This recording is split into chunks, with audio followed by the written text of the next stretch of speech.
Selamat siang semuanya, salam sejahtera untuk kita semua. Perkenalkan, nama saya Wayan Aruntika dan ada juga rekan-rekan saya yaitu Wiwit Lusiati, Yuli Rosalina, Zakia Mudahanggini. Kami dari kelompok 10 akan menyampaikan hasil diskusi kami yaitu tentang politik dan strategi. Politik Indonesia. Pengertian politik. Politik merupakan suatu rangkaian asas prinsip keadaan jalan, cara, dan alat yang digunakan untuk mencapai tujuan tertentu yang kita kehendaki. Pengertian strategi. Strategi berasal dari bahasa Yunani, yakni strategian, yang artinya adalah seni seseorang panglima yang biasanya digunakan dalam peperangan atau the art of general. Di era modern sekarang ini, penggunaan kata strategi tidak lagi terbatas pada konsep atau seni seseorang panglima dalam peperangan, tetapi sudah digunakan secara luas termasuk dalam ilmu ekonomi, ilmu teknik, olahraga, dan ilmu lainnya. Dalam pengertian umum, strategi adalah cara untuk mendapatkan kemenangan atau pencapaian tujuan. Politik dan strategi nasional. Politik nasional adalah asas haluan usaha serta kebijakan negara tentang pembinaan, perencanaan, pengembangan, pemeliharaan, dan pengadilan, serta penggunaan kekuatan nasional untuk mencapai tujuan nasional. Strategi nasional disusun untuk pelaksanaan politik nasional, misalnya strategi jangka pendek, jangka menengah, dan jangka panjang. Dengan demikian, strategi nasional adalah cara melaksanakan politik nasional dalam arti mencapai sasaran dan tujuan yang ditentukan oleh politik nasional. B. Konstitusi. Konstitusi sering disebut sebagai Undang-Undang Dasar, meskipun arti konstitusi itu sendiri adalah hukum dasar yang tertulis dan tidak tertulis. Undang-undang dasar tergolong hukum dasar yang tertulis, sedangkan hukum dasar yang tidak tertulis adalah aturan-aturan dasar yang timbul dan terpelihara dalam praktek penyelenggaraan negara. Hukum dasar yang tidak tertulis ini sering disebut konvensi. Dikatakan konvensi karena mempunyai sifat-sifat sebagai berikut. Yang pertama, merupakan kebiasaan yang berulang-ulang dan terpelihara dalam praktek penyelenggaraan negara. Yang kedua, tidak bertentangan dengan undang-undang dasar dan berjalan sejajar. Selanjutnya yang ketiga yaitu diterima oleh seluruh rakyat. Yang keempat, bersifat pelengkap sehingga memungkinkan sebagai aturan dasar yang tidak terdapat dalam undang-undang dasar. Selanjutnya yaitu yang kelima, secara etimologi, kata konstitusi berasal dari bahasa Prancis yaitu constituer, sama dengan pembentukan suatu negara atau menyusun dan menyatakan sebagai negara. Konstitusi juga bisa berarti peraturan dasar awal mengenai pembentukan negara. Selanjutnya, yang keenam yaitu secara terminologi konstitusi adalah sejumlah aturan-aturan dasar dan ketentuan-ketentuan hukum yang dibentuk unsur mengatur fungsi dan struktur lembaga pemerintahan termasuk dasar hubungan kerjasama antara negara dan masyarakat dalam konteks kehidupan berbangsa dan bernegara.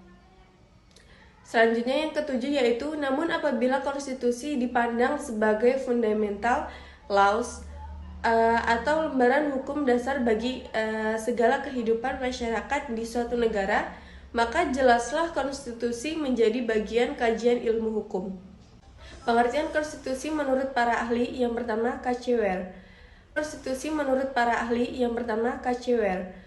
Konstitusi adalah keseluruhan sistem ketatanegaraan suatu negara yang berupa kumpulan peraturan yang membentuk, mengatur, atau memerintah dalam pemerintahan suatu negara. Yang kedua, Hermann Hauer. Konstitusi mempunyai arti luas daripada UUD konstitusi.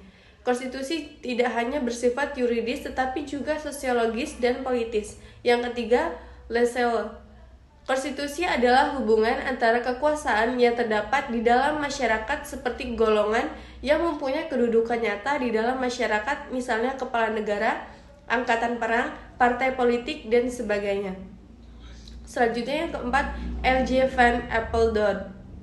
Konstitusi memuat baik peraturan tertulis maupun peraturan tak tertulis.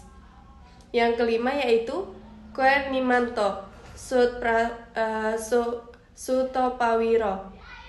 Istilah konstitusi berasal dari bahasa Latin kisme yang berarti bersama dengan dan statut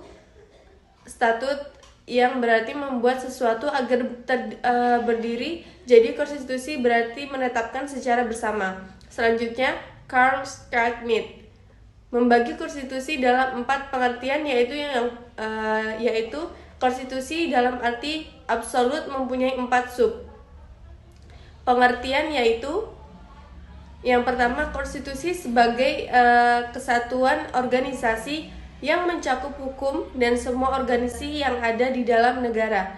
Yang kedua, konstitusi sebagai bentuk negara. Selanjutnya yang ketiga, konstitusi sebagai faktor integrasi. Yang keempat, konstitusi sebagai sistem tertutup dari norma hukum yang tertinggi di dalam negara. Saya Yuli Rosalina. Di sini saya akan menjelaskan tentang ketatanegaraan Indonesia.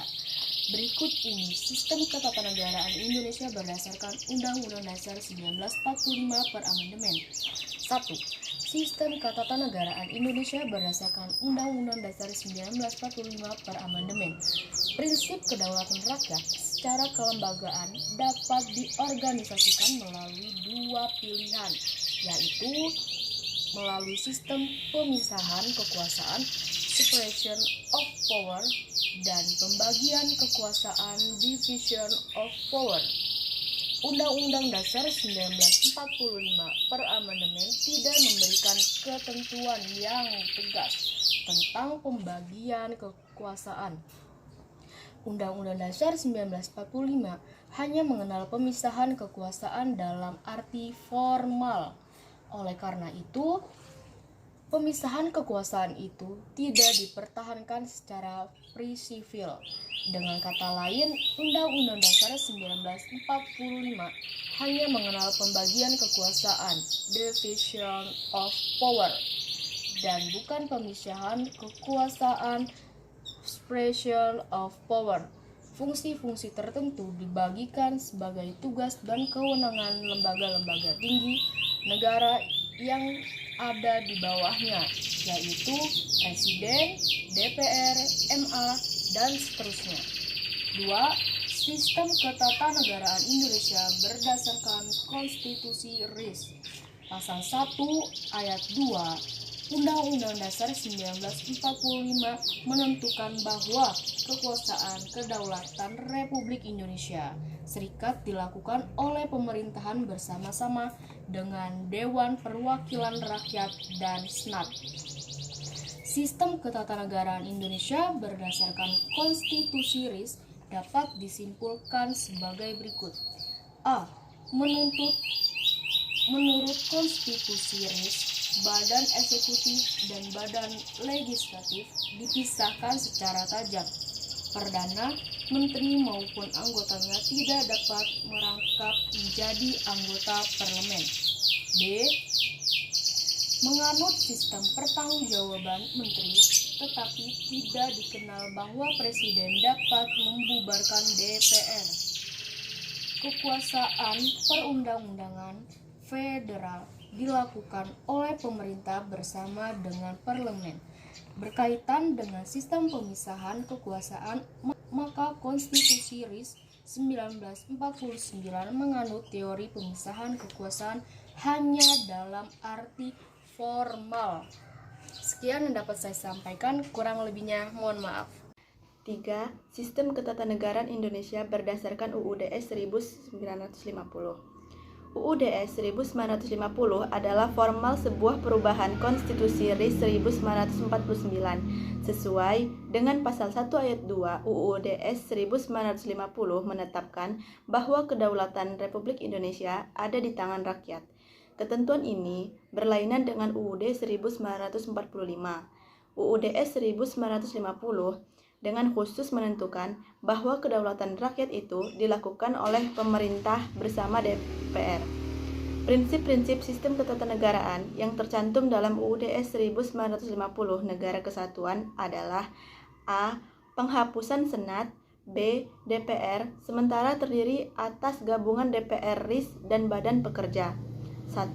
Komite Nasional Indonesia Pusat. C. DPRS bersama-sama dengan Komite Nasional Pusat disebut Majelis Perubahan Undang-Undang Dasar dengan hak mengadakan perubahan dalam UUD baru. D. Konstituante terdiri dari anggota-anggota yang dipilih melalui pemilu. 4. Sistem ketatanegaraan Indonesia berdasarkan UUD 1945 pasca amandemen.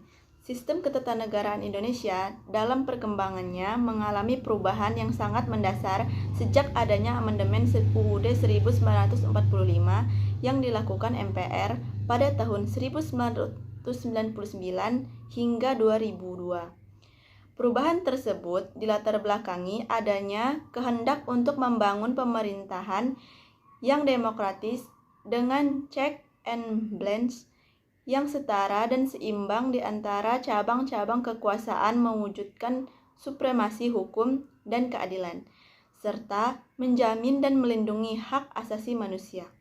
Salah satu tujuan amandemen UUD 1945 adalah menata keseimbangan check and balance antar lembaga negara.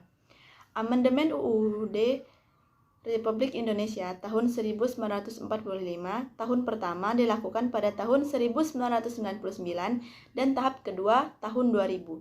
Dilanjutkan tahap ketiga pada tahun 2001 dan terakhir dilakukan tahap keempat pada tahun 2002. Fokus pada perubahan yaitu pertama, anutan prinsip pemisahan kekuasaan atau separation of power dengan prinsip pembagian kekuasaan yaitu distribution of power yang berlaku dalam sistematika di UUD 1945. Sekian dari kelompok kami. Lebih dan kurangnya kami mohon maaf dan kepada Allah kami mohon ampun. Wassalamualaikum warahmatullahi wabarakatuh.